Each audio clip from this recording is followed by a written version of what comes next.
السلام علیکم ورحمۃ اللہ وبرکاتہ۔ آج سے ہم نے چونکہ تجارت اور معاملات کے بارے میں دروس شروع کرنے تھے، تو ان میں سب سے پہلے ہم تجارت کی ضرورت و اہمیت کے بارے میں بھی سمجھ لیں کہ یہ تجارت کیا چیز ہوتی ہے، اس کی ضرورت کیا ہے، اس کی اہمیت کیا ہے، اور شریعت میں دین اسلام میں اس کی کیا اہمیت اور وقت ہے۔ تو ان ساری باتوں کو آج ہم انشاءاللہ اس سبق میں سیکھیں گے۔ تو سمجھ لیجئے کہ انسان فطری طور پر مدنی الطبع ہے، یعنی انسان مل جل کر رہنا پسند کرتا ہے اور تمام انسانوں کی ضروریات ایک دوسرے کے ساتھ وابستہ ہیں۔ مثلا ایک مزدور آدمی ہے تو وہ سارا دن محنت مزدوری کر کے اگرچہ گزارے کے لائق وہ روزی کماتا ہے، اس کے باوجود بھی وہ اپنے بچوں کا پیٹ پالنے کے لیے، اپنا پیٹ پالنے کے لیے وہ کسی کاشتکار کا محتاج ہے، وہ اس سے غلہ خریدتا ہے اور اس کے ذریعے وہ اپنا پیٹ پالتا ہے۔ اسی طرح ایک کاشتکار آدمی ہے تو اس کو اپنا غلہ اگانے کے لیے، اپنی اس زراعت کو بڑھانے کے لیے اس کو ایک مزدور کی ضرورت ہے۔ اب یہ دونوں ایک دوسرے کے محتاج ہوئے کام کرنے میں، معاملات میں۔ اب یہ دونوں کسی ایسے تیسرے بندے کے محتاج ہیں کہ جو ان کی لباس کی ضرورت کو پورا کرے۔ اس صورت میں ان کو کسی کپڑے والے کی ضرورت ہے جس سے وہ بلا واسطہ یا بال واسطہ طور پر اس سے اپنی لباس کی ضرورت کو پورا کر سکیں۔ اسی طرح اگر انہوں نے مکان تعمیر کروانا ہے تو اس صورت میں ان کو کسی معمار کی ضرورت ہوگی، کسی مستری کی ضرورت ہوگی، وہ ان کے لیے جو مکان بنا کے دے گا۔ اور اسی طرح اگر وہ بیمار ہو جاتے ہیں تو ان کو کسی حکیم کی ضرورت ہے، کسی ڈاکٹر کے پاس جانے کی ضرورت ہے۔ تو الغرض یہ ایک ایسی بات ہے، یہ ایک منطق اور فلسفہ نہیں ہے جو ہم منہ سے بیان کر رہے ہیں، بلکہ یہ ایک حقیقت اور مشاہدہ ہے جس کو ہم روز دیکھتے رہتے ہیں۔ تو انسان کو آپس میں معاملات کی لین دین کی واقعی ضرورت ہے۔ اب چونکہ ان معاملات کے اندر، اس لین دین کے اندر بعض دفعہ تنازعات کی صورت بھی پیش آ جاتی ہے، آپس میں لڑائی جھگڑے کی بعض دفعہ نوبت آ جاتی ہے، تو اس صورت میں ضرورت ہے اس بات کی کہ کوئی ایسا انصاف والا قانون، کوئی دستور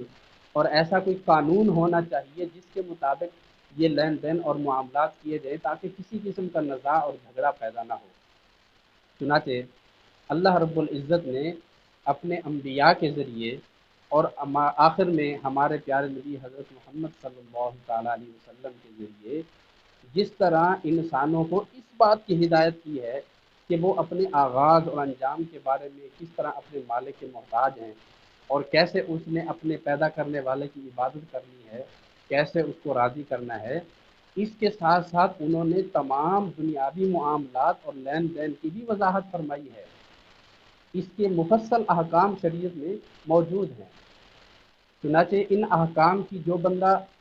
پابندی کرتا ہے اور پیروی کرتا ہے اور ان اصولوں کے مطابق وہ اپنے لین دین اور تجارت کرتا ہے، تو اس صورت میں اس کو صرف وہ معاملات کا فائدہ نہیں ہوتا، بلکہ اس صورت میں اس کو ان احکام کی پابندی کرنے کی وجہ سے ان کو باقاعدہ عبادت کا اجر و ثواب بھی ملتا ہے۔ ہم لوگ یہ سمجھتے ہیں نا کہ یہ تجارت، یہ معاملات، یہ لین دین صرف ایک دنیا داری ہے، حالانکہ یہ بات نہیں ہے، بلکہ اس کو اگر ہم شریعت کے طریقے کے مطابق کریں تو یہی دنیاوی معاملات، یہی دکان پہ آنا جانا، یہ ساری تجارت یہ ہماری عبادت بن جائے گی اور اس کے اوپر باقاعدہ اجر و ثواب بھی مرتب ہوگا۔ اور اسی وجہ سے نبی علیہ الصلوۃ والسلام کی ایک حدیث ہے، نبی علیہ السلام نے ارشاد فرمایا کہ طلب کسب الحلال فریضۃ بعد الفریضہ، کہ کسب حلال کو ڈھونڈنا، اس کی تلاش کرنا، یہ فرائض کے بعد بڑا فریضہ ہے۔ یعنی جس طرح اسلام، ایمان، نماز، روزہ وغیرہ یہ سارے اسلام کے بنیادی ارکان ہیں، ان کے بعد روزی کمانا، حلال معاش کی فکر، یہ بھی ایک اسلامی فریضہ ہے۔ اور چونکہ یہ اللہ تعالیٰ کی طرف سے مقرر کردہ فریضہ ہے، تو جس طرح دوسرے فرائض کی ادائیگی سے انسان کو اجر و ثواب ملتا ہے، اس طرح اس فریضے کی ادائیگی سے بھی انسان کو اجر و ثواب ملتا ہے۔ اس لیے کہ اگر وہ اس فریضے میں غفلت اور کوتاہی کرتا ہے تو اس بات کا خطرہ ہے کہ وہ حرام کمائے گا، حرام سے اپنا پیٹ بھرے گا، جو اس کو بالآخر جہنم میں لے جانے کا سبب بنے گا۔ تو حلال کی فکر، حلال معاش کا حصول، یہ عین عبادت ہے اور اس کے اوپر اجر و ثواب ہوتا ہے۔ اور اس میں اس بات کا بھی لحاظ رکھنا ضروری ہے کہ اس میں باقی جو اسلام کے فرائض ہیں اور ارکان ہیں وہ ضائع نہ ہوں، ان کی ادائیگی کے بعد یہ جو ہے یہ فریضہ، یہ عبادت اور اجر و ثواب کی چیز ہے۔ اور ایک دوسری حدیث میں نبی علیہ الصلوۃ والسلام نے ارشاد فرمایا کہ التاجر الصدوق الامین مع النبیین والصدیقین والشہداء، کہ وہ تاجر جس نے ساری زندگی دیانت داری کے ساتھ، سچائی کے ساتھ وہ اپنی تجارت کرتا رہا ہے، تو اس کو اللہ تعالیٰ ایسا انعام دیں گے کہ قیامت کے دن وہ انبیاء، صدیقین اور شہداء کے ساتھ ہوگا۔ اس کی وجہ کیا ہے؟ اس کی وجہ یہ ہے کہ یہ کاروبار، یہ تجارت، یہ انسان کے لیے ایک بڑی آزمائش ہوتی ہے۔ انسان کی زندگی میں، اس تاجر کی زندگی میں بارہا ایسے مواقع آتے ہیں کہ اگر وہ ان شرعی احکام کی پابندی نہ کرے اور ایک بازاری بات کو استعمال کرے تو اس کو ہزاروں لاکھوں کا نفع ہو جاتا ہے۔ تو جو تاجر اپنے اس تجارتی اغراض کو پس پشت ڈال دیتا ہے اور شرعی احکام کی پیروی کرتے ہوئے وہ اس کے مطابق لین دین کرتا ہے اور اپنی ذاتی اغراض کو اپنے سامنے نہیں رکھتا، مد نظر نہیں رکھتا، تو اس صورت میں اس کو پھر اللہ تعالیٰ اس کی سچائی اور دیانتداری کی وجہ سے اتنا بڑا اجر و ثواب دیں گے کہ اس کو قیامت کے دن انبیاء اور صلحاء کے ساتھ اللہ تعالیٰ جمع فرمائیں گے۔ تو ہمیں سمجھ لینا چاہیے کہ یہ تجارت، یہ معاملات، یہ صرف دنیاوی کام نہیں ہے، بلکہ یہ اگر شریعت کے احکام کے مطابق کیے جائیں تو یہ عین عبادت ہے اور بہت بڑے ثواب اور فضیلت کی چیز ہے۔ یہ دو حدیثیں میں نے آپ لوگوں کے سامنے پیش کی ہیں، اس سے ہمیں ثابت ہوتا ہے کہ یہ کتنا بڑا باعث برکت اور موجب ثواب چیز ہے۔ اب اگلی بات سمجھ لیجئے کہ انسانی زندگی کے اس شعبے میں، یعنی معاملات کے بارے میں،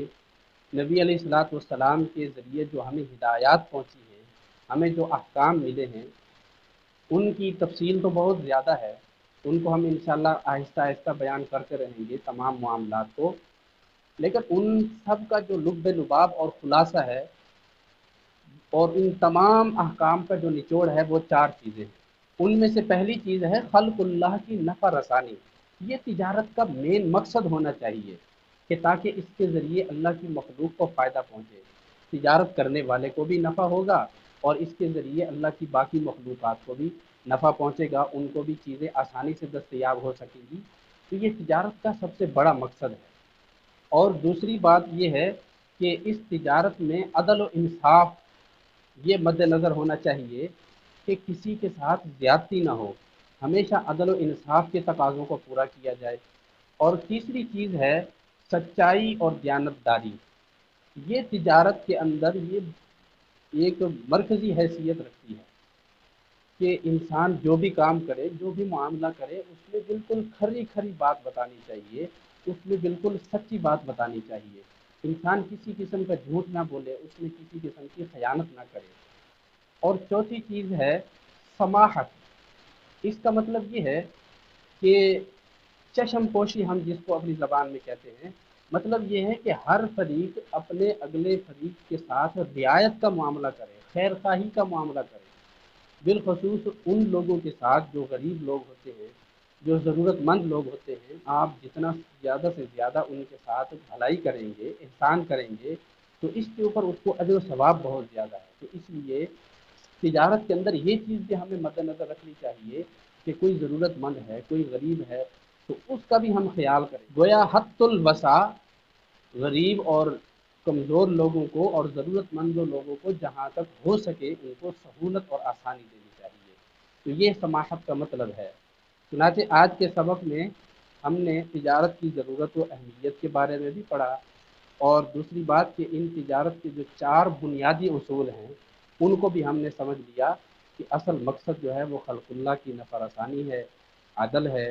سچائی اور دیانتداری ہے، اور آخری چیز کہ سماحت ہے، یعنی غریب اور کمزور لوگوں کو سہولت دینا، ان کے ساتھ رعایت اور خیر خواہی کا معاملہ کرنا۔ اللہ تعالیٰ جو ہے ہمیں اس کو سمجھنے اور عمل کرنے کی توفیق نصیب فرمائے۔ اب اس کے بعد جو تفصیلی احکام ہیں ہم انشاءاللہ آگے ایک ایک کر کے بیان کرتے رہیں گے۔ جزاکم اللہ جزاء حسنا۔